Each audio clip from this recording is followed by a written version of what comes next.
엄마, 나를 도둑년으로 몰아세우는 거야? 안녕하세요. 저는 나정순, 76이에요. 인생 살아보니 별별 일을 다 겪네요.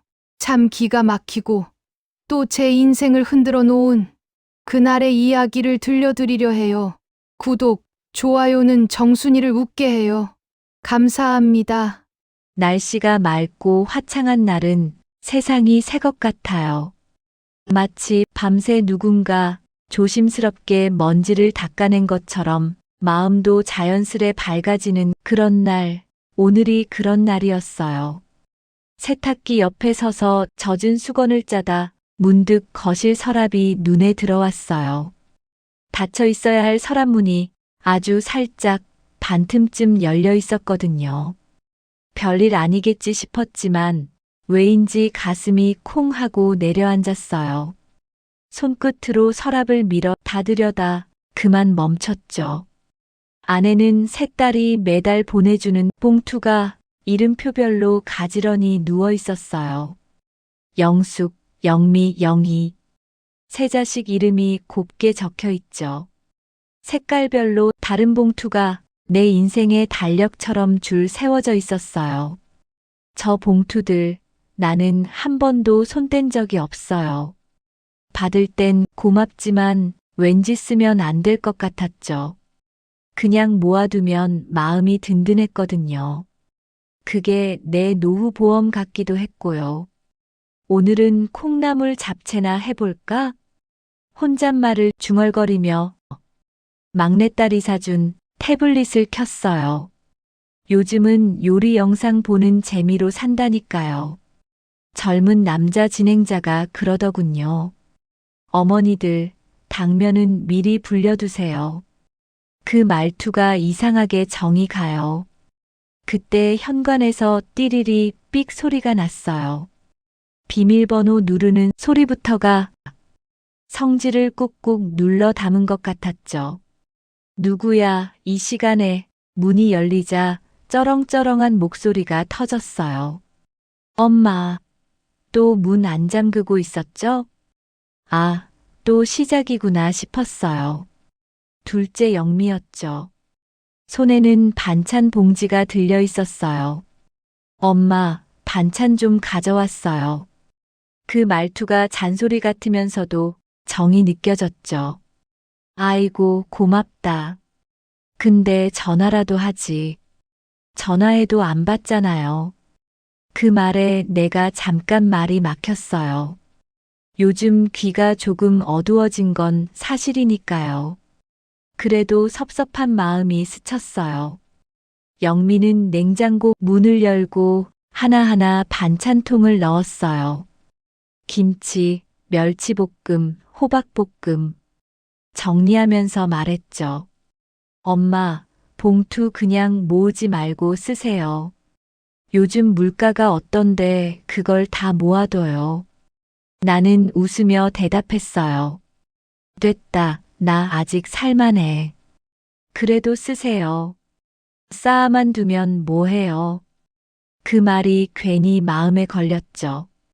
영미가 돌아가고 나서 나는 다시 서랍 앞으로 갔어요. 살짝 손잡이를 잡고 열었죠. 봉투들이 여전히 거기 있었어요. 근데 맨 앞 봉투 모서리가 어제보다 더 달아 있었어요. 내가 건드린 적이 없는데 왜 그럴까? 하나씩 세어봤죠. 1월, 2월, 3월. 순서대로 다 맞았어요. 그런데 6월 봉투 위에 작은 흠집이 생겨 있었어요. 마치 누가 손톱으로 살짝 눌렀다 떼어낸 자국처럼요. 이상하네. 혼잣말을 하다가 봉투를 꺼내려다 말았어요. 그 순간 마음속 어딘가에서 열면 안 된다는 목소리가 들렸거든요. 그냥 서랍을 닫았어요. 손잡이에 손끝이 닿을 때 금속이 싸늘했어요. 그날 저녁 TV를 켜보려 리모컨을 들었죠. 그런데 눈이 자꾸 서랍 쪽으로 갔어요. 거실 조명 불빛이 서랍 손잡이에 반사돼 반짝였어요. 그 반짝임이 마치 눈처럼 느껴졌죠. 날 지켜보는 듯한 시선이랄까. 나는 괜히 자리에서 일어나 커튼을 닫았어요. 그런데 돌아서려는 순간 뒤쪽에서 딸깍 하는 소리가 났어요. 서랍이 아주 조금 다시 벌어진 거예요. 내가 닫았는데. 나는 조심스레 다가가 손잡이를 눌렀어요. 그리고 작게 한마디 중얼거렸죠. 이상한 일이네. 그 말이 공중에서 돌고 돌다 내 귓가로 돌아왔어요. 그때 알았죠. 오늘의 평화는 끝났다는 걸. 무엇인가 아주 사소한 틈에서 이상한 바람이 불기 시작한 거예요. 토요일 오전 현관에 그림자가 드리웠어요. 문 열리는 소리가 부드럽더니 큰딸 영숙 목소리가 먼저 들어왔죠. 엄마, 우리 왔어요. 뒤에 사위 태수와 손녀 은지가 나란히 서 있었어요. 태수는 양손에 과일 상자를 들고 있었고 은지는 양갈래 머리를 흔들며 인사했죠. 할머니, 귤 향이 문틈을 타고 거실로 퍼졌어요. 들어와. 추웠지. 잠바를 받아 걸어주는데 영숙이 벌써 집안을 쓱 훑었어요. 그 애는 늘 그렇죠. 먼지, 쓰레기, 스위치, 눈으로 먼저 살피고 마음으로 정리하는 성격이에요. 부엌에서 귤을 씻어 접시에 담아내자 영숙이 가방에서 노트를 꺼냈어요. 표지가 단단한 검정색. 스티커로 엄마 관리라고 적혀 있었죠. 그 글자를 보는 순간 가슴이 살짝 뜨끔했어요. 엄마, 요즘 물가가 많이 올랐잖아요. 그래서 우리가 드리는 생활비, 이번 달부턴 사용 계획을 같이 세우면 좋겠어요. 영숙이 차분하게 말을 꺼냈죠. 병원비 약값, 반찬 재료 이렇게 분류해서 쓰고 남는 건 비상금으로 모으고. 태수가 옆에서 고개를 끄덕였어요. 어머니, 제가 표를 만들어 봤어요. 태수가 태블릿을 펼치자 색색 익칸이 반듯하게 떠올랐죠. 수학처럼 깔끔했어요. 나는 화면보다 은지 얼굴을 봤어요.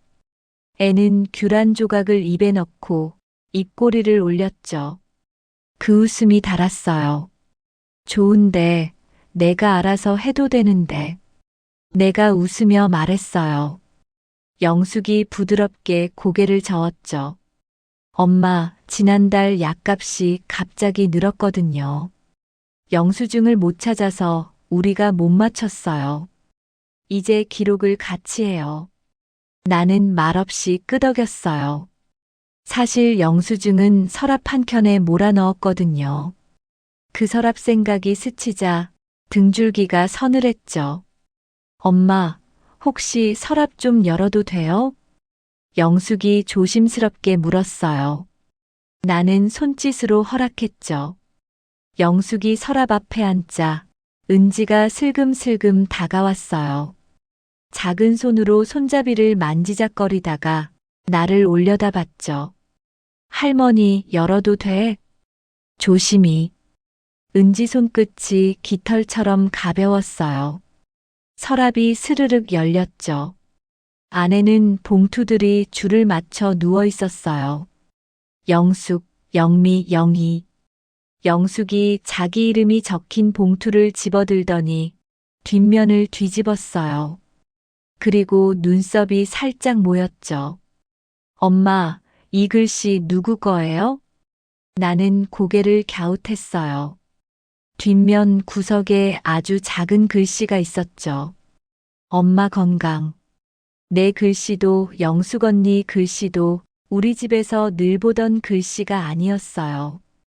가느다란데 힘이 있었고 마치 누가 조심조심 흘려 쓴 것처럼요. 누가 장난쳤나? 사위가 낮게 말했어요. 그 사람은 늘 말이 적지만 할 말은 정확히 하죠.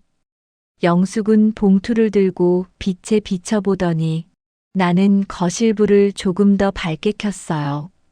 그 밝음이 순간 더 차갑게 느껴졌죠. 엄마, 지난달 봉투 쓰셨어요? 영숙이 조심스레 물었어요. 아니, 난 안 썼어. 근데 봉투가. 영숙의 말이 끝나기 전 은지가 소파로 휙 돌아가더니 작은 메모지를 꺼내왔어요. 할머니, 이거. 메모에는 연필로 세 줄이 적혀 있었어요. 첫 줄 할머니, 봉투는 마음이에요. 둘째 줄 마음은 써야 살아있어요. 셋째 줄 같이 쓰면 더 커져요. 글씨는 아까 그 봉투 뒷면과 닮아 있었어요. 나는 메모를 들고 손녀 은지를 봤죠. 애가 어깨를 웅크리며 말했어요. 저 학교에서 배웠어요.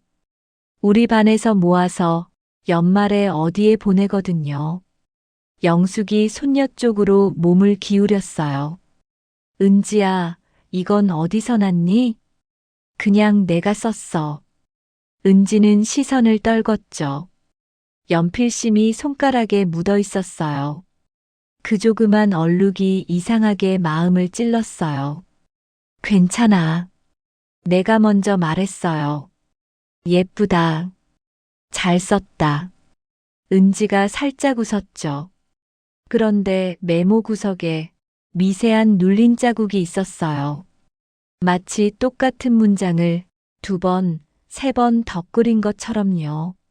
엄마, 우리 제안 하나만요. 영숙이 다시 노트를 펼쳤어요. 봉투 사용 규칙 안. 1. 매월 1회, 용처회일. 2.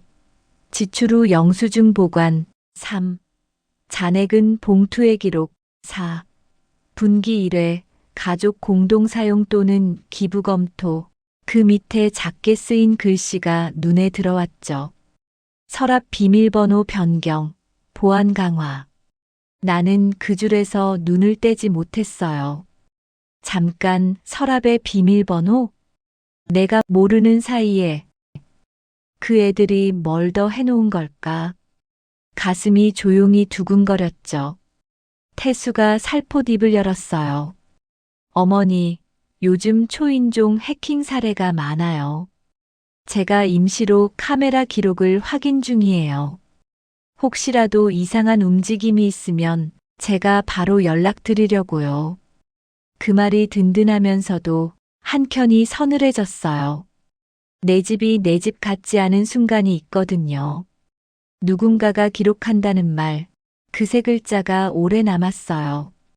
점심을 먹고 설거지를 마치고 잠깐 한숨 돌리는 사이 은지가 내 옆으로 와서 속삭였어요. 할머니, 서랍에 이름 스티커 붙이면 어때요? 예쁘게. 누가 봐도 우리 거라고 알게끔. 그 말투가 사랑스러워서 나는 고개를 끄덕였어요. 그래, 해보자. 그때 영숙이 봉투를 정리하더니 갑자기 움직임이 멈췄어요. 엄마, 이건 뭐지? 6월 봉투 뒷면 모서리에 우체국 스탬프처럼 보이는 잔흔이 얇게 찍혀 있었어요. 눈으로는 겨우 보일까 말까한 흔적, 빛 각도를 바꾸니 우체국 무늬가 떠올랐죠. 엄마, 정말 안 쓰셨어요? 정말. 입에서 나온 내 목소리가 내 귀에 낯설게 들렸어요. 정말로. 서랍을 닫을 때마다 내가 다 확인했다고 생각했는데 이 얇은 자국 앞에서는 기억이 조용히 미끄러졌죠. 사위가 시간을 보며 자리에서 일어났어요. 어머니, 다음에 CCTV 앱 같이 보시죠. 영숙이 노트를 닫으며 말했어요. 엄마, 다음 주에 다시 올게요. 봉투 사용 계획, 부담 말고요. 그냥 같이 하자는 거예요. 나는 고개를 끄덕였어요. 그 말이 고맙기도 하고 조금은 서운하기도 했죠. 현관에서 신발을 신는 동안 손녀가 주머니에서 작은 스티커를 꺼냈어요. 하트 모양이었죠. 할머니, 이거 하나만 붙일게요. 애가 조심스레 7월 봉투 구석에 조그만 하트 하나를 붙였어요. 그 순간 봉투가 사람처럼 숨 쉬는 것 같았죠. 문이 닫히고 집이 다시 조용해졌어요. 나는 서랍 앞에 앉아 하트가 붙은 7월 봉투를 오래 보았어요. 그리고 살짝 6월 봉투를 빛에 비춰봤어요. 얇은 자국이 또렷해졌죠. 우체국. 누군가 뭔가를 보냈다. 내가 아닌 누군가가. 서랍을 닫을까 말까 망설이다가 그냥 열어둔 채 소파로가 앉았어요. 창밖에서 아이들 웃음소리가 지나갔죠. 규량이 아직 방 안에 남아 있었어요. 그 향이 시큼달큼한데 끝맛이 조금 씁쓸했어요. 그때 휴대폰이 울렸어요. 메신저 창에 메시지가 하나 뜨더군요. 어머님, 오늘 잘 지내셨어요? 보낸 사람 발신인 미상. 프로필 사진이 없었어요. 메시지 아래에는 짧은 지도가 하나 첨부돼 있었죠. 우체국 마크가 조그맣게 반짝였어요. 나는 숨을 들이마셨다가 아주 천천히 내쉬었어요. 그리고 속으로 중얼거렸죠. 이건 뭐지? 일요일 오후 초인종이 2번 울렸어요. 띠리리 삑, 띠리리 삑. 그 리듬만으로도 누군지 알겠죠. 둘째 영미였어요. 이번엔 둘째 사위 준호가 같이 왔죠. 손에는 커다란 서류 봉투가 들려 있었어요. 엄마, 잠깐 시간 돼요? 영미가 신발을 벗으며 말했어요. 무슨 일인데? 정서방이 엄마한테 보여드릴 게 있대요. 부엌에는 갓 끓인 보리차 향이 남아 있었어요. 컵 3개를 꺼내면서 내가 농담처럼 말했죠. 보리차 마시면 속이 시원해져. 엄마, 물만 드시지 말고 밥도 좀 챙겨 드세요. 영미가 던지는 잔소리가 이제는 일상이 돼버렸죠. 세 사람 모두 거실에 앉았어요. 준호가 태블릿을 켜더니 화면에 표 같은 걸 띄웠어요. 칸마다 글자가 깨알같이 적혀 있었죠. 관리비, 병원비, 보험, 식비, 잡비. 한눈에 봐도 계산이 꼼꼼했어요. 이게 뭐니? 엄마 지출표예요. 영미가 말했어요. 우리가 봉투를 모으는 건 좋은데 혹시라도 어디 빠져나가면 안 되니까 기록을 좀 남기자는 거예요. 나는 그 말을 듣자 왠지 모르게 웃음이 나왔어요. 내가 그렇게 허술해 보여? 그런 뜻 아니에요, 엄마. 영미가 급히 손을 내저었죠. 요즘 사기가 많다잖아요. 특히 연세 있는 분들은. 그 말이 끝나기도 전에 준호가 끼어들었어요. 어머니, 혹시 요즘 초인종 누가 눌러서 문 여신 적 있으세요? 아니, 그런 적 없는데. 최근에 이상한 기록이 하나 찍혔어요. 준호가 태블릿을 탭하자 화면에 동영상이 떴어요. 밤이었어요. 우리 집 앞 현관 불빛 아래 모자를 눌러 쓴 여자가 서 있었죠. 잠깐 머뭇거리다 문고리를 한번 잡아보고 곧 사라졌어요. 나는 숨이 멎는 줄 알았어요. 이게 언제야? 지난주 화요일 새벽 3시요. 그 시간에 나는 자고 있었는데 영미가 고개를 끄덕였어요. 그래서 엄마가 불안해서 그래요. 잠시 정적이 흘렀죠. 보리차 김이 잦아들고 시계 초침 소리가 들렸어요. 그 정적이 너무 길어서 내가 먼저 입을 열었어요. 그래서 그 여자가 봉투를 훔쳐갔단 말이야? 그건 아니고요. 사위가 단호하게 말했어요. 영상에서 문은 열리지 않았어요. 하지만 이상한 건 있어요. 그가 다른 화면을 열었어요. 이건 출입등 기록이에요. 새벽 3시 7분, 불이 켜졌다, 꺼졌어요. 누가 거실 쪽에서 움직였단 얘기예요. 영미가 눈을 크게 떴죠. 잠결에. 엄마, 혹시 잠결에 일어나신 거 아니에요?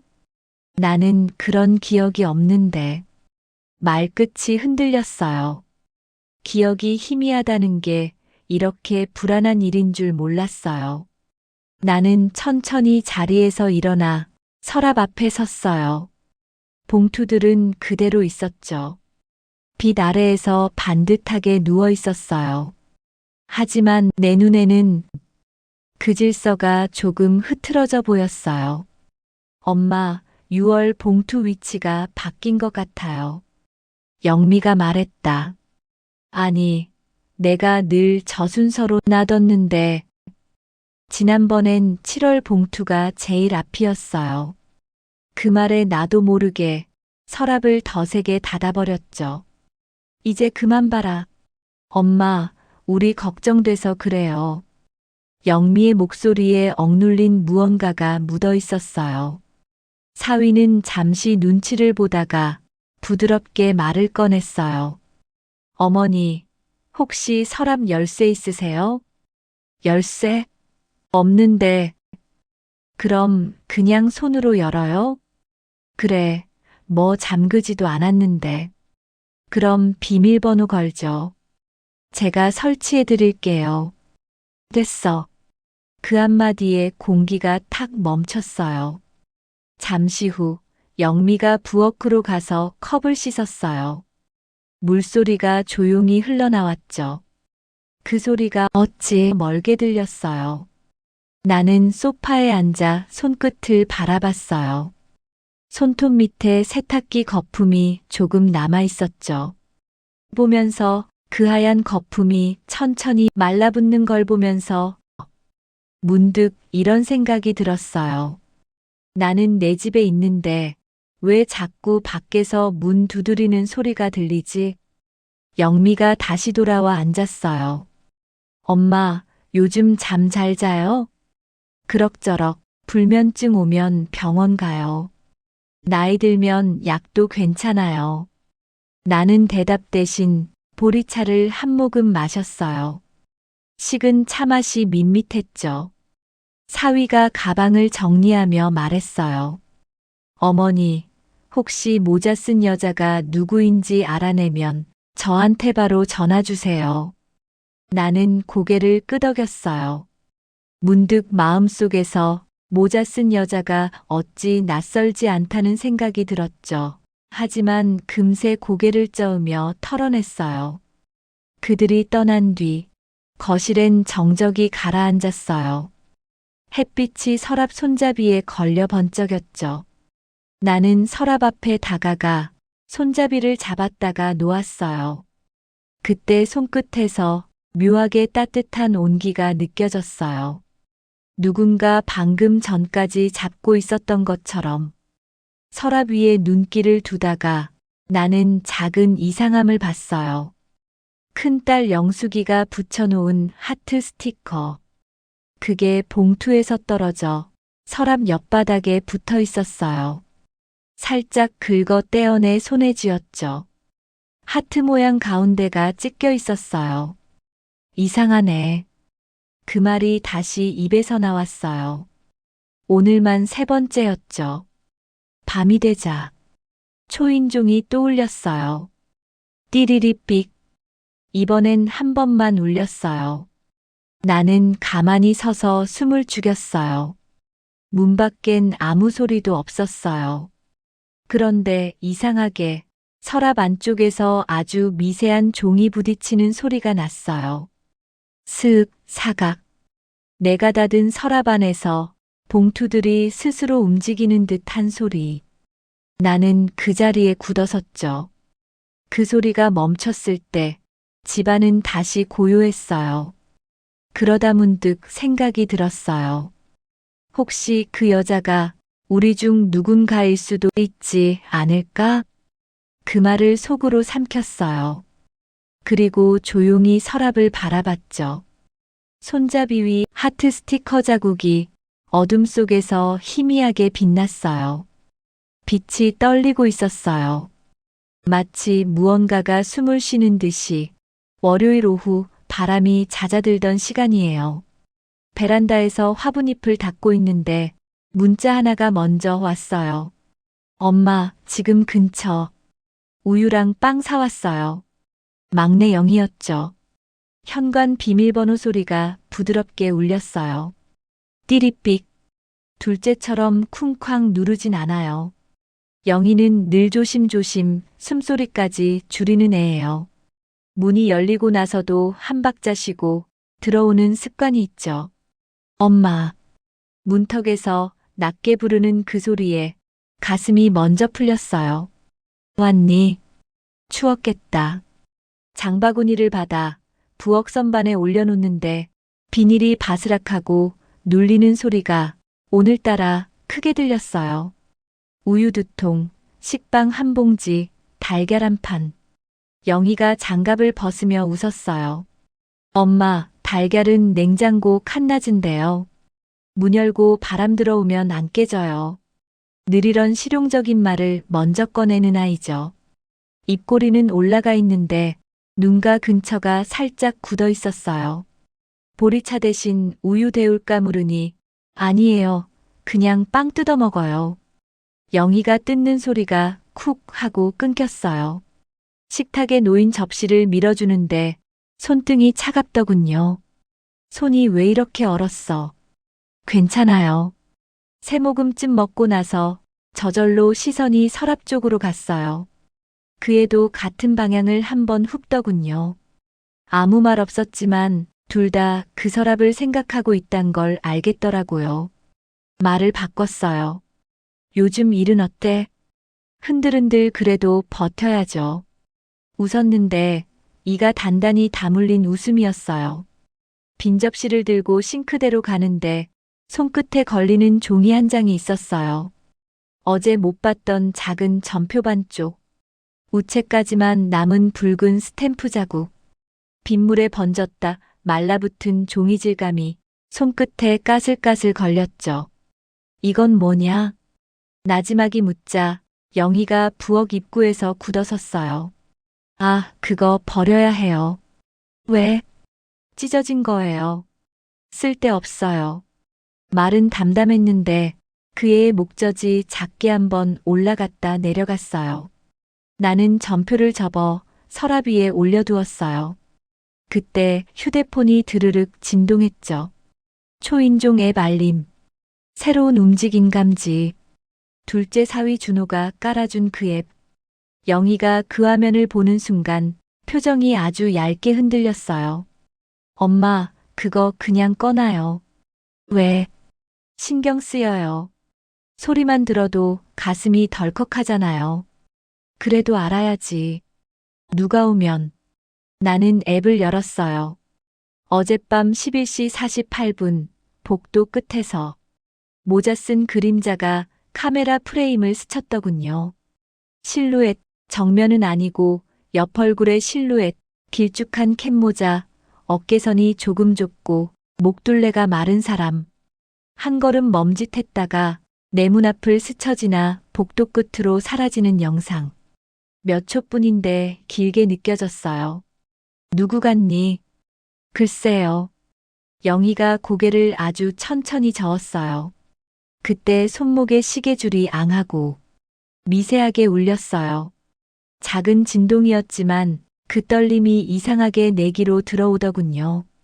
나는 앱을 닫고 거실 불을 한 칸 낮췄어요. 오후 햇살이 커튼 틈으로 기울어져 서랍 손잡이에 길게 걸렸죠. 그 빛이 한동안 움직이지 않았어요. 둘 다 말이 없었죠. 이럴 땐 보통 내가 먼저 농담을 하는데 오늘은 나도 말이 안 나오더군요. 엄마. 영희가 먼저 입을 열었어요. 그 봉투 왜 안 써요? 모으는 게 좋아. 모으는 게 마음이 편해서요? 누구 줄 생각도 아니고요. 가슴이 작게 웅하고 울렸어요. 누구 줄 생각이면 어째.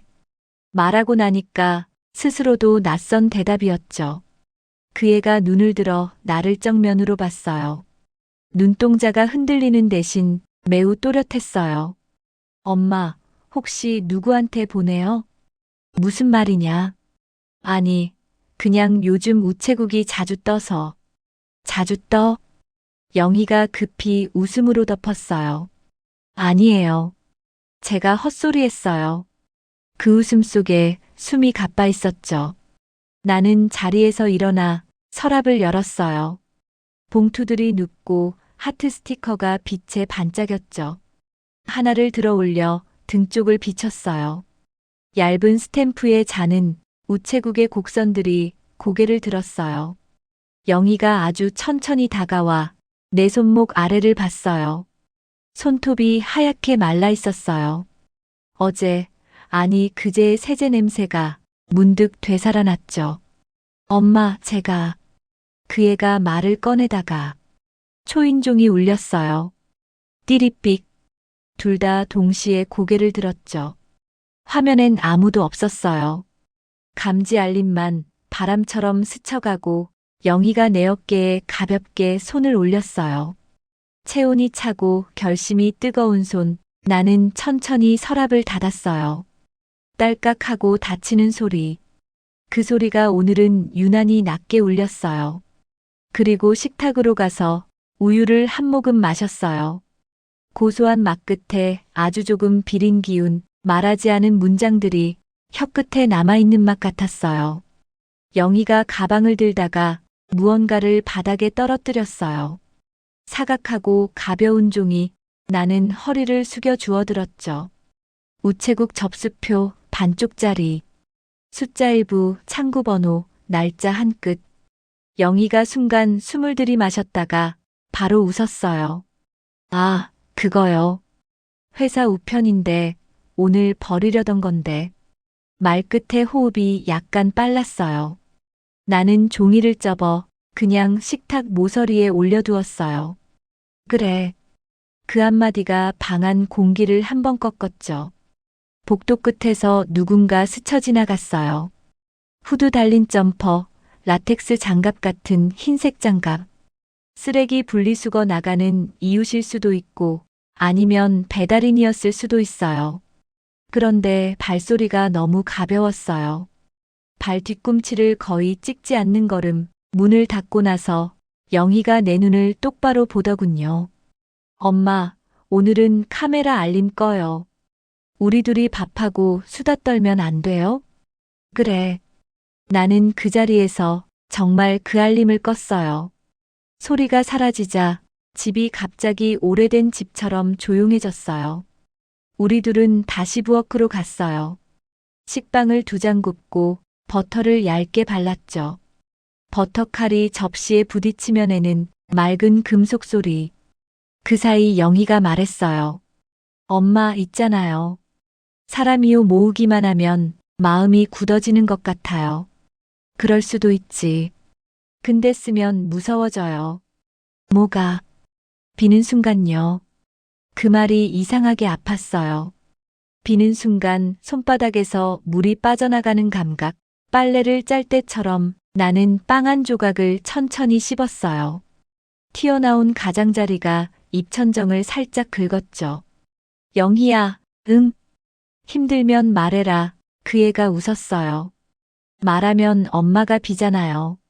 순간 대답을 잃었어요. 그 문장은 이 집의 서랍을 정면으로 찌르는 말이었어요.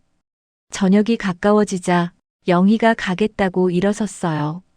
가방 지퍼를 올리는데 금속 이빨이 사사삭 달리는 소리가 길게 났죠. 현관에 서서, 나는 현관에 서서 그의 등을 한 번 더 살폈어요. 어깨선이 얇아 보였어요. 잘 가라, 엄마 서랍, 잠그지 말아요. 왜? 열어둬요. 닫아두면 더 생각나니까. 낯선 말이었지만 묘하게 이해가 됐어요. 나는 고개를 아주 조금 끄덕였죠. 문이 닫히고 복도의 발소리가 멀어졌어요. 거실로 돌아와 서랍 앞에 서는데 어딘가 빈자리처럼 느껴졌어요. 손잡이를 가볍게 눌러보니 안쪽에서 종이끼리 스치며 숨 쉬는 소리가 났어요. 스윽 사각. 오늘따라 그 소리가 사람 목소리 같았죠. 식탁 모서리에 전표 반쪽을 들어 빛에 비춰봤어요. 숫자 마지막 한 칸이 비어 있었어요. 금액의 끝자리, 누군가 일부만 채우고 멈춘 흔적. 나는 그 작은 빈칸을 오래 보았어요. 그리고 아주 천천히 손으로 그 빈칸을 덮었죠. 손바닥에 종이의 미지근한 온기가 스며들었어요. 그때 꺼놨던 초인종의 소리 없이 번쩍 켜졌어요. 내가 건드리지 않았는데 화면이 스스로 살아나는 느낌, 새벽의 기록이 자동 재생으로 넘어갔죠. 복도 끝, 모자 쓴 그림자가 이번엔 내 문 앞에서 정확히 서랍 방향으로 고개를 돌렸어요. 프레임 바뀐데도 어떻게 아냐고요? 알겠더라고요. 서랍은 벽 뒤에 있는데도 그 사람의 목선이 그 방향으로 천천히 기울었어요. 아주 오랜 시간 무언가를 기억하듯이 나는 화면을 껐어요. 그리고 서랍을 향해 천천히 걸었죠. 손잡이에 손가락을 올려놓고 한동안 아무것도 하지 않았어요. 그저 마음속에서 어떤 문장이 조용히 걸어 나오는 걸 기다렸죠. 혹시 그 문장이 드디어 왔어요. 혹시 그 여자가 말끝이 목에 걸렸어요. 우리 중 한 명이면 어떡하지? 내 목소리가 방 안에 가라앉았어요. 그리고 멈췄죠. 서랍은 닫혀 있었고 커튼 틈의 빛이 손잡이 위에서 가만히 떨렸어요. 나는 그 떨림을 보다가 거울 속 내 얼굴을 스쳤어요. 모자도 장갑도 없는데 저기 있는 사람 유리 너머로 보면 모자 쓴 그림자처럼 보일 수도 있겠다. 그 생각이 지나갔어요. 창밖에서 아이들 웃음소리가 한 번 더 흘렀어요. 규량은 이미 사라지고 우유 비린내가 아주 약하게 남았죠. 나는 전표 반쪽을 서랍 위에 올리고 손바닥으로 살짝 눌렀어요. 종이가 뼈처럼 얇게 울렸어요. 그때요. 문틈 아래로 바람이 한번 스쳤어요. 낮은 숨 같은 바람, 그 바람 끝에 누군가 아주 작게 두드리는 소리, 톡, 톡. 내가 아니고 밖도 아닌 집의 안쪽 어딘가에서 나는 숨을 들이마셨다가 아주 천천히 내쉬었어요. 그리고 속으로 중얼거렸죠. 이건 뭐지? 화요일 아침 창문 유리가 하얀 게 서려 있었어요.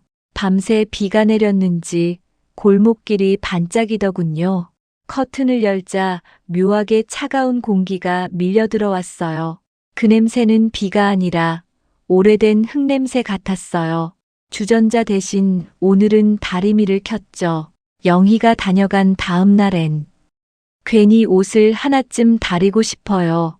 깃이 단단해지고 주름이 펴지는 걸 보면 마음도 조금 정리되는 기분이 들거든요. 그런데 그때 현관에서 똑 하고 소리가 났어요. 누가 문에 무언가를 걸어둔 모양이었죠. 슬리퍼를 질질 끌고 나가보니 우유 대신 두꺼운 서류 봉투가 하나 걸려 있었어요. 아무 표시도 이름도 없이 그저 나정수님 귀야만 손글씨로 적혀 있었죠. 글씨는 낯설었어요. 길쭉하고 정갈한데 힘이 없었죠. 이게 뭐지? 작게 중얼거리며 들고 와 식탁 위에 올려놨죠. 테이프가 반쯤 뜯긴 흔적이 있었어요. 누가 열었다 다시 붙인 것처럼 손끝으로 가장자리를 따라가니 접착면이 미묘하게 울퉁불퉁했어요. 열어볼까 하다가 그냥 옆으로 밀어뒀어요. 봉투는 가만히 있었지만 그 존재가 방 안 공기를 묘하게 누르더라고요. 마치 사람 하나가 더 앉아있는 느낌이랄까. 점심 무렵에 전화가 왔어요. 어머니, 준호예요. 둘째 사위 목소리였죠. 오늘 저녁쯤에 잠깐 들러도. 왜, 그 서랍 얘기 좀요. 말끝이 애매했어요. 저녁이 되어 문이 열렸어요. 비가 다시 추적였죠. 준호는 손에 노트북 가방을 들고 있었어요. 어머니, 그 CCTV 말이에요. 백업을 돌렸는데. 어제 새로 백업을 돌렸는데. 좀 이상한 게 하나 나왔어요. 이상한 거, 네, 시간 표시가 틀렸어요. 11시 48분이 아니라 10시 12분. 그게 뭐가 이상하다는 거야. 그날 초인종 소리 기록은 정확히 11시 48분이거든요. 그런데 영상 시간은 그보다 1시간 반 전이에요. 시계가 잘못된 거 아니야. 그럴 수도 있죠. 근데 그가 노트북을 돌렸어요. 화면에 서랍 앞이 잡혀 있었죠. 어둡지만 윤곽은 뚜렷했어요. 그리고 봉투 하나가 아주 천천히 움직였어요. 바람 같은데 내가 말하자 준호가 고개를 저었어요. 문은 닫혀 있었어요. 근데 보세요. 그 봉투가 살짝 들렸다가 다시 내려앉아요. 그 영상이 끝날 때쯤 내 손끝이 차가워졌어요. 그날 누가 다녀가셨어요? 아무도, 어머니, 진짜 아무도요. 그래, 그는 잠깐 나를 바라보다 고개를 떨궜어요. 혹시 막내 처제가 그 말을 다 하지 못했어요. 영희가 왜? 아니 그게 요즘 처제가 통화도 잘 안 되고 회사도 잠깐 쉬는 중이라 그 말이 이상하게 가슴에 박혔어요. 쉬는 중이라니. 그럼 어제 회사 우편이라던 건 뭐였지? 나는 식탁 위에 올려둔 그 서류 봉투를 가리켰어요. 그럼 이건 뭐냐? 사위가 봉투를 받아들더니 눈썹을 찌푸렸어요. 어머니가 주문한 건 아니죠. 아니, 그가 조심스레 봉투를 열었어요. 안에는 하얀 종이 한 장과 파란색 지폐 몇 장이 들어 있었죠. 종이에는 이렇게 쓰여 있었어요. 가끔은 쓴 마음이 남는다. 그 문장을 보는 순간 몸이 아주 미세하게 떨렸어요. 손끝이 덜덜 떨려서 보리차 컵을 쥘 수가 없었죠. 사위가 종이를 들여다보더니 이건 누구 글씨 같으세요? 모르겠어. 영희건 아닌데 글씨가 왜 어디서 본 것 같아요. 그가 중얼거렸어요. 눈동자가 흔들리고 있었죠. 어머니, 죄송하지만 봉투 몇 개만 사진 찍을게요. 왜? 비교 좀 해보려고요. 나는 망설이다가 고개를 끄덕였어요. 사위는 하나씩 꺼내 찍었죠. 찰칵, 찰칵. 그 셔터 소리가 이상하게 뼈에 스며드는 느낌이었어요. 혹시 예전부터 이런 봉투 받으셨어요? 매달 딸들이 보내준 거지. 직접요? 아니면 입금 후에 우편. 직접 손에 받았지. 그럼 이건 그가 말을 흐렸어요. 이건 뭐야? 발신인이 없어요. 누가 장난이라도. 그럴 리가요. 봉투 종이가 오래됐어요. 이건 새로 인쇄한 게 아니에요. 그가 봉투를 빛에 비춰 보였죠. 종이결 사이사이로 어디선가 본 듯한 무늬가 스쳤어요. 나라은행 수신용 내지 문양. 그때 문득 떠올랐어요. 작년 겨울 영희가 내 통장을 정리해 주겠다고 한번 들고 나갔던 기억. 그날 이후 잔고가 정확히 맞지 않았죠. 나는 그 말을 하지 않았어요.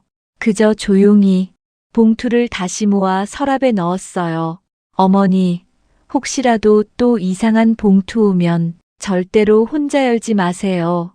그의 목소리가 오늘따라 유난히 낮고 부드럽더군요. 그 말이 위로 같으면서도 경고처럼 들렸어요. 비가 그쳤어요. 그는 현관으로 나가며 우산을 펴들었죠. 그리고 혹시라도 모자 쓴 사람 보시면 바로 연락 주세요.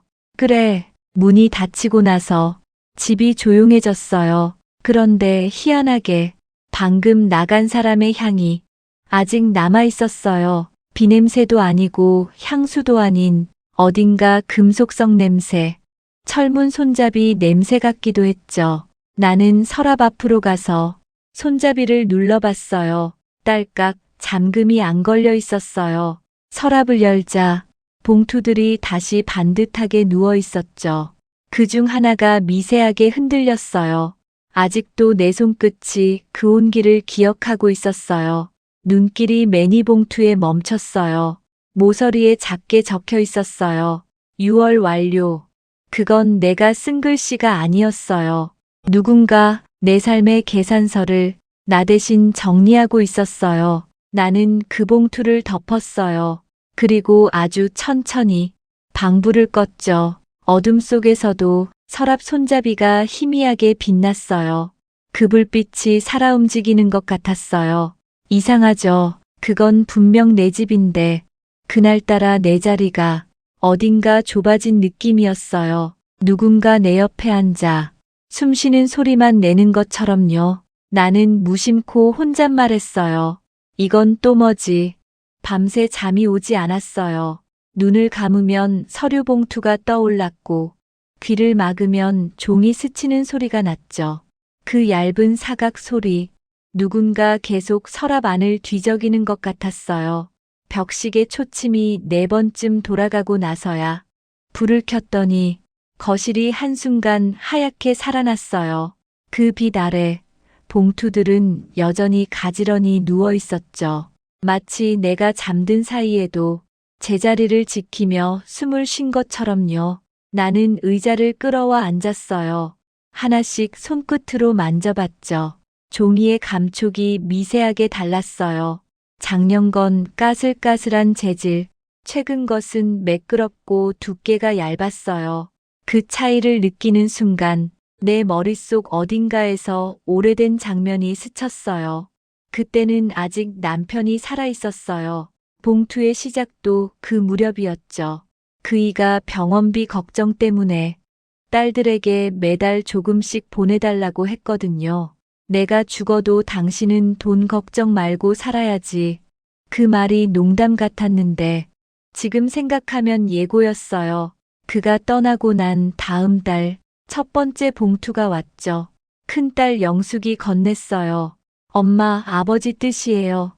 그날 나는 울지도 않았어요. 그저 손끝으로 봉투를 쓸어내리며 고맙다 한마디만 했죠. 그게 이 서랍의 시작이었어요. 나는 그 기억을 따라가며 서랍 속 봉투들을 하나씩 꺼냈어요. 먼지 냄새가 섞인 종이 냄새가 났죠. 책장 속 오래된 편지 냄새. 그 냄새 속에는 살던 집, 익숙한 목소리, 그이가 기침하던 소리까지 섞여 있었어요. 이걸 왜 지금까지 모아뒀을까? 스스로에게 묻고 또 묻다가 결국 대답을 찾지 못했죠. 그냥 없어지면 무서울 것 같았어요. 이 봉투들이 사라지면 나까지 사라질 것 같은 기분이었거든요. 그런데 문득 이상한 장면이 스쳤어요. 작년 겨울 막내 영희가 찾아왔을 때 엄마, 요즘 봉투에 뭐 넣어요? 넣긴 뭘 넣어? 그 애가 한참 나를 바라보다가 서랍을 열었어요. 그리고 말없이 봉투 하나를 들고 나갔죠. 그땐 그냥 가져가겠지 싶었어요. 하지만 그날 이후 서랍 속 봉투가 한 장 늘었어요. 그게 이상했죠. 늘 3개씩 있었는데 그날부턴 4개가 됐어요. 그 4번째 봉투에는 아무 이름도 없었어요. 단지 뒷면에 이렇게 적혀 있었어요. 엄마 마음. 그걸 본 순간 가슴이 쿵 하고 내려앉았죠. 그 글씨, 영희 것도 영숙 것도 영미 것도 아니었어요. 남편 글씨랑도 달랐어요. 그날 밤 나는 그 봉투를 서랍 맨 아래에 넣었어요. 이상하게 그 이후로는 매달 4개씩 봉투가 생겼죠. 누가 가져다 놓은 걸까요? 나도 딸들도 아닌 그 누군가가. 불현듯 휴대폰이 울렸어요. 진동이 짧게 2번 떨렸죠. 화면에는 번호 없이 발신자 미상. 심장이 콩 하고 뛰었어요. 받을까 말까 망설이다가 손끝으로 슬쩍 화면을 밀었어요. 여보세요. 숨소리 하나. 그 다음엔 정적. 누구세요? 그때 아주 낮고 익숙한 목소리가 들렸어요. 봉투 열지 마세요. 숨이 멎었죠. 목소리가 남편 같았어요. 아주 오래전에 들었던 그이의 목소리 톤 그대로였어요. 누구야? 장난치지 말고 누구냐고. 소리가 뚝 끊겼어요. 통화 기록에도 남지 않았어요. 그 자리에 그대로 멈춰 서 있었죠. 숨을 크게 들이마시니 코끝에 철냄새가 스쳤어요. 다음 날 아침 신문을 가지러 문을 열었어요. 문틈 아래에 작은 봉투 하나가 끼워져 있었죠. 그 위에 펜으로 적혀 있었어요. 아직 다 쓰지 않았습니다. 글씨체가 전날 서류 봉투와 같았어요. 누가, 왜 이런 말을 남기는 걸까요? 나는 봉투를 들고 거실 한가운데로 걸어왔어요. 햇살이 부엌 타일 위에서 반사되어 손바닥 위 봉투에 닿았어요. 그 빛이 반짝이는데 이상하게도 따뜻하지 않았어요. 그냥 묘하게 싸늘했죠. 아직 다 쓰지 않았습니다. 그 말을 되뇌는 순간 머릿속이 스르르 풀렸어요. 그 문장은 남편이 병실에서 마지막으로 했던 말이었어요. 여보, 내 삶, 아직 다 쓰지 않았습니다. 그가 산소 마스크 너머로 그렇게 말했죠. 그 순간 나도 모르게 눈물이 떨어졌어요. 손등에, 봉투 위에 둥그렇게 번졌죠. 눈물이 마른 자리에는 붉은 잉크 글씨가 비쳤어요. 원래 없던 글자였어요.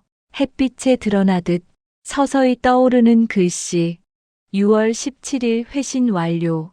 그 날짜, 남편이 떠난 날이었어요. 손끝이 떨렸죠. 봉투를 들어 귀에 대봤어요. 종이 안쪽에서 작은 숨소리가 들렸어요. 정순아, 바람일지도 몰라요. 근데 그때 분명 들렸어요. 그날 이후로 나는 서랍을 열지 않았어요. 손잡이를 닫는 순간 심장이 덜컥 내려앉을 것 같았거든요. 대신 매일 서랍 앞을 닦았죠. 손때 묻은 나무결을 천으로 문지르면 그 결 사이사이에 마치 말이 숨어 있는 것 같았어요. 그날 밤 꿈을 꿨어요. 남편이 서랍 앞에 서 있었어요. 하얀 셔츠 차림, 얼굴은 흐릿했어요. 그이가 나를 바라보며 이렇게 말했어요. 정순아, 봉투는 기억이야. 그리고는 천천히 사라졌죠. 남은 건 서랍 위에 떨어진 한 장의 종이. 다음 달엔 내가 갈게. 꿈에서 깬 뒤에도 그 문장은 머리에서 사라지지 않았어요. 내가 갈게. 누가 오는 걸까요? 아니면 이미 와 있는 걸까요? 서랍 속 어디에 그이가 아직 숨 쉬고 있는 건 아닐까요? 나는 커튼을 걷었어요. 새벽빛이 벽을 타고 서랍 손잡이에 닿았어요. 그 빛이 작게 떨렸어요. 그때 알았습니다. 아직 다 쓰지 않은 건 남편의 삶이 아니라 나의 이야기라는 걸요. 그 말이 가슴 속에 깊이 남았어요. 토요일 오후 집안이 유난히 밝았어요. 햇빛이 커튼을 뚫고 들어와 식탁 위 보리차 잔에 부딪히더군요. 투명한 유리 안에서 빛이 깜빡이며 흔들렸죠. 그 흔들림이 마음 같았어요. 띠리삑 문이 열리는 소리에 몸이 먼저 반응했어요. 엄마. 큰딸 영숙 목소리였죠. 그 뒤로 둘째 영미, 막내 영희가 차례로 들어왔어요. 세 딸이 한자리에 모인 건 언제였는지 기억이 안 날 정도였어요. 엄마, 반찬 가져왔어요. 엄마, 김치 담갔어요. 엄마, 초코 케이크요. 셋 다 자기 목소리로 바쁘게 부엌을 메웠어요. 냄새가 한꺼번에 섞였죠. 김치 냄새, 설탕 냄새, 그리고 약간의 향수 냄새. 그게 어쩌든 낯설게 느껴졌어요. 엄마, 식탁 정리 좀 할게요. 영숙이 먼저 식탁보를 폈어요. 영미는 컵을 닫고 영희는 빵칼을 챙겼죠. 그 손놀림들이 묘하게 익숙하면서도 서로 맞물리지 않는 톱니 같았어요. 그때 영숙이 불쑥 말했어요. 엄마, 우리 이제 봉투 정리하자. 공기가 순간 멈췄죠. 뭘 정리해? 이제 그만 모으자고요. 왜? 엄마, 솔직히 말해요. 누가 그 봉투 바꿔놨어요? 순간 아무 소리도 안 났어요. 부엌에 냄비 끓는 소리마저 멈춘 것 같았어요. 영미가 손을 씻던 걸 멈추더니 조심스레 말했죠. 나 아니야. 난 건드린 적 없어. 영희도 고개를 저었어요.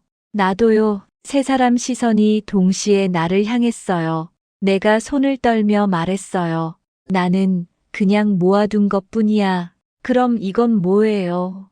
영숙이 가방에서 흰 봉투 하나를 꺼냈어요. 6월 완료라고 적힌 바로 그 봉투였죠. 엄마 글씨 아니잖아요.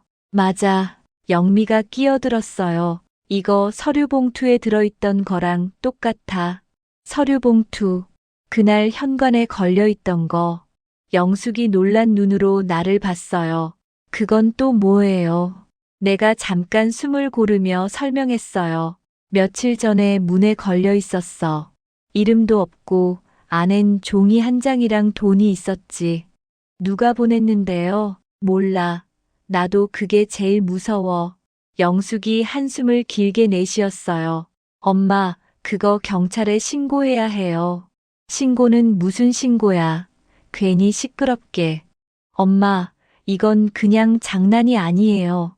그 말투가 단호했죠. 영희가 낮은 목소리로 말했어요. 경찰은 부르면 안 돼요. 왜?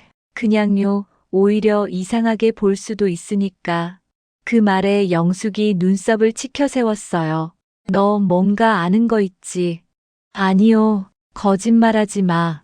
세 자매의 시선이 부딪히며 방 안의 공기가 금속처럼 식었어요. 그만해라. 내가 중간에서 손을 내밀었지만 그 손이 공중에서 멈췄죠. 영숙이 눈을 떴어요. 엄마, 우리 솔직히 하자. 봉투 진짜로 누가 바꿔놨냐고. 나는 입을 열지 못했어요. 말을 꺼내면 무언가 돌이킬 수 없을 것 같았어요. 그때 영희가 조용히 일어나 서랍 앞으로 갔어요. 그만해. 내가 외쳤지만 그 애는 이미 손잡이를 잡고 있었어요. 딸깍. 서랍이 천천히 열렸어요. 봉투들이 반듯하게 놓여 있었죠.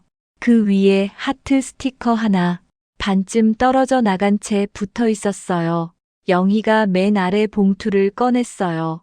그리고 뒷면을 뒤집었죠. 거기에는 볼펜으로 쓴 글씨가 있었어요. 받은 사람 정순, 보낸 사람 정순. 순간 세 딸 모두 멈췄어요. 엄마 이게 뭐예요? 모르겠다. 입에서는 그 말이 나왔지만 가슴은 아니라고 외치고 있었어요. 그 글씨, 분명 내 글씨였어요. 하지만 내가 쓴 기억은 없었죠. 그게 제일 무서웠어요. 영미가 조심스레 봉투를 들어 빛에 비쳤어요. 안쪽에 그림자가 어른거렸어요. 뭐가 들어있지? 열지 마. 내 목소리가 갈라졌어요. 제발 열지 마라. 하지만 이미 늦었어요. 영숙이 손끝으로 봉투 입구를 찢었어요. 안에서 하얀 종이 한 장이 미끄러져 나왔어요. 그리고 떨어졌어요. 바닥에 닿는 소리가 작게 탁. 영희가 허리를 숙여 그걸 집어들었어요. 그리고 읽었어요. 봉투는 기억의 껍질이다. 그 문장을 읽는 순간 전등이 한번 깜빡였어요. 세 딸 모두 동시에 고개를 들었죠. 엄마, 이거 누구 글씨예요? 몰라. 그때 누군가 현관을 두드렸어요. 톡, 톡. 2번. 이번엔 초인종도 아니었어요. 그냥 손으로 두드리는 소리였죠. 누구세요? 영숙이 소리쳤어요. 대답이 없었어요. 다시 톡. 이번엔 3번. 나는 천천히 일어났어요. 앉아 있어. 딸들에게 그렇게 말하고 현관으로 걸어갔어요. 걸음이 묘하게 느려졌어요. 바닥이 밀리는 느낌이었죠. 문 손잡이에 손을 올리는 순간 안쪽에서 아주 약한 종이 타는 냄새가 났어요. 눈을 들어보니 서랍 쪽에서 연기 같은 게 피어오르고 있었죠. 엄마. 영희가 달려왔어요. 그 순간 불빛이 깜빡이며 꺼졌어요. 어둠 속에서 봉투들이 천천히 빛났어요. 마치 안쪽에 누군가 불을 켠 듯했죠. 그 빛이 부엌까지 번졌어요. 그리고 누군가의 목소리가 들렸어요. 정순아 아직 다 쓰지 않았습니다. 세 딸이 동시에 숨을 들이켰어요. 그 소리가 한꺼번에 방 안에 울렸죠. 불빛이 다시 들어왔을 땐 연기는 사라져 있었어요. 봉투들도 제자리에 있었죠. 하지만 맨 위에 새 봉투 하나가 추가되어 있었어요. 새하얀 봉투, 아직 이름도 글씨도 없는. 나는 그 봉투를 천천히 들어 올렸어요. 손끝이 차갑게 얼었죠. 밤이 깊었어요. 새 딸이 돌아가고 난 거실은 마치 누가 숨을 참고 있는 것처럼 조용했죠. 테이블 위 새하얀 봉투 하나가 가만히 누워 있었어요. 이름도 글씨도 없이. 나는 불을 반쯤 낮추고 서랍 옆 장식장으로 갔어요. 남편이 생전에 쓰던 작은 나무 편지함, 모서리가 달아 반들반들해진 그 상자, 손바닥을 대니 나무결이 미지근하게 살아있더군요. 뚜껑을 열자 오래된 편지들이 숨을 쉬듯 들썩였어요. 맨 위에 얇은 메모가 있었죠. 정순아, 봉투는 불안이 아니라 약속이었으면. 그 문장을 읽는 순간 가슴 안쪽이 둔탁하게 울렸어요. 나는 새 봉투를 편지함 옆에 세워두고 서랍 앞으로 다시 돌아왔어요. 봉투들을 한 장씩 들어 빛에 비춰봤죠. 받는 사람 정순, 보낸 사람 정순, 내 글씨였어요. 하지만 기억은 비어 있었어요. 그때 휴대폰이 짧게 떨렸죠. 발신자 미상, 엄지손가락이 미끄러지듯 통화 버튼을 눌렀어요. 여보세요. 정적. 그 뒤로 낮고 쉰 숨소리. 정순아, 아직 다 쓰지 않았습니다. 한 글자 한 글자, 오래전 병실의 톤. 나는 등받이에 몸을 기대며 천천히 눈을 감았죠. 그래, 아직 다 쓰지 않았지. 입술에서 나온 대답이 낯설지 않았어요. 전화를 끊고 나니 집이 원래의 어둠으로 돌아왔어요. 나는 서랍에서 6월 봉투를 꺼내 손바닥 위에 올려놓았어요. 종이의 무게가 분명했죠. 돈의 무게가 아니라 나에게 쌓인 두려움의 무게였어요. 그때 메시지가 또 왔어요. 은지 할머니, 깼어요? 내일 학교 끝나고 갈래요. 나는 그래, 와라 하고 보냈죠. 이상하죠. 그 짧은 문장 하나가 방 안 공기를 살짝 덜어냈어요. 다음 날 오후 은지가 먼저 왔어요. 초코우유 한 팩과 스티커 묶음을 들고 할머니, 어제 무서웠죠? 좀. 은지가 소파에 털썩 앉았어요. 우리 반에서 모금하면 선생님이 말해요. 쓴 마음이 남는다고요. 좋아서 주는 건데 내 마음도 커지거든요. 그 말이 이상하게 쿵 하고 내려앉았죠. 나는 고개를 끄덕였어요. 맞다. 잠시 후 둘째 사위 준호도 들어왔어요. 노트북을 들고 미간을 좁힌 얼굴. 어머니, 시간 동기화 다시 했어요. 어젯밤 영상 로그 오류였어요. 그가 화면을 돌려 보여줬죠. 새벽 기록의 시간대가 현관 센서와 딱 맞게 정리돼 있었어요. 초인종 없는 두드림은 윗집 배달음이 섞여 들어온 거라고요. 나는 그렇구나 하고 고개를 끄덕였지만 마음 한쪽은 여전히 조용했어요. 설명이 전부는 아니란 걸 이 나이쯤 되면 압니다. 저녁 무렵 세 딸이 다시 모였어요. 긴 대화는 처음부터 하지 않기로 했죠. 대신 식탁에 빈 종이를 한 장 펼쳐놓고 볼펜을 가운데에 놓았어요. 오늘은 쓰는 날이야. 내가 먼저 말했어요. 의심 말고 약속을 쓰자. 영숙이 눈을 들어 나를 봤어요. 엄마, 규칙부터 만들까요? 아니, 마음부터 적자. 나는 볼펜을 쥐고 가장 위에 천천히 썼죠. 봉투는 기억의 껍질이다. 그리고 오늘부터 이 껍질을 함께 벗기자. 영미가 조심스럽게 손을 들었어요. 엄마, 그럼 일부는 생활비로, 일부는 같이 정한 곳에 보낼까요? 그래, 보내는 건 매달 한 장만. 좋다. 영희가 고개를 끄덕이며 말했다. 이번 달은 내가 제안하고 싶어요. 순간 모두의 눈이 막내에게로 갔죠. 영희가 숨을 고르더군요. 회사 그만두고 잠깐 알바하면서 동네 복지센터를 봤거든요. 거기 익명 봉투가 가끔 와요. 이번 달은 거기로 보내면 어떨까? 나는 그 얼굴의 결심을 보았어요. 얇지만 단단한 결, 좋다. 그 말이 떨어지는 순간 식탁 위 공기가 부드럽게 풀렸죠. 누구도 큰 소리를 내지 않았는데 방이 넓어졌어요. 우리는 서랍을 열고 새하얀 봉투 하나를 꺼냈어요. 하트 스티커를 은지가 조심스레 붙였죠. 가장자리에 너무 번쩍이지 않게 영숙이 날짜를 쓰고 영미가 금액을 적었어요. 나는 뒷면에 한 줄만 더 적었죠. 보낸 사람 우리. 그렇게 봉투를 봉한 뒤 나는 장식장 편지함을 다시 열었어요. 맨 아래 묶음에서 남편의 마지막 편지를 꺼냈죠. 종이가 얇아 겨울 햇살처럼 비쳤어요. 그 속에 적혀 있더군요. 정순아, 언젠가 내가 서랍을 닫는 날이 오면 그건 끝이 아니라 시작일 거다. 나는 편지를 접어 봉투 옆에 올려두고 딸들을 바라봤어요. 닫자. 서랍을 천천히 밀어 닫았어요. 딸깍. 오늘은 소리가 낮고 길었어요. 문틈 하나 남기지 않고. 그날 밤 우리는 함께 걸었어요. 은지를 가운데 세우고 복지센터까지 가로등 아래에서 봉투를 접수함에 넣는 일은 생각보다 짧았죠. 사각, 나무함 속으로 들어가는 소리. 그 순간 이상하게도 가슴이 아니라 어깨에서 힘이 빠졌어요. 오래 메고 있던 가방을 내려놓은 사람처럼 집으로 돌아오는 길, 막내가 작게 말했어요. 엄마, 나 지난달에 밥만 보냈어. 알아. 내가 먼저 대답했죠. 영희가 걸음을 멈추더군요. 언제 알았어? 내 손이 떨릴 때.